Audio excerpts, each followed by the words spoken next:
Hi అండి, తెలుగింటి అత్తాకోడళ్ళ రుచులకు స్వాగతం అండి. మీరందరూ బాగున్నారా? మేము బాగున్నామండి. మీరందరూ బాగోవాలని కోరుకుంటున్నాను. ఇదిగోండి మాగాయ పచ్చడి. మాగాయ పచ్చడి అంటే అండి, పొనాసకాయలు ఒక 8 కాయలు కొంచెం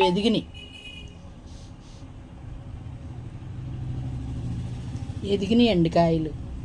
ఆ ఎదిగిన కాయలు ఏం చేశానంటే కోసి సాయంత్రం వరకు కొంచెం ఎండలో పెట్టేసి ఎండిపోయిన తర్వాత పేస్ట్ చేసేసి దాంట్లో గరిటె ఉంటుంది కదండి, గుంట గరిటె, 2 గరిటెలు ఆవాలు, 1 గరిటెడు మెంతులు వేపేసి పొడి చేసి కారం ఉప్పు కలిపేసి తాలింపు వేసాను. ఇప్పుడే వేసానండి తాలింపు. చీకట్లో ఉన్నాను కదా, అందుకని సరిగా కనిపించట్లేదు. బాగుంటుందండి, మెత్తగా ఉంటుంది పచ్చడి, చాలా పుల్లగా ఉంటుంది. పునాసకాయలు కదండి. నేను టిఫిన్లోకి వాటిల్లోకి పెరుగన్నంలోకి ఈ మాగాయ పచ్చడి ఎక్కువ నంచుకుంటాను.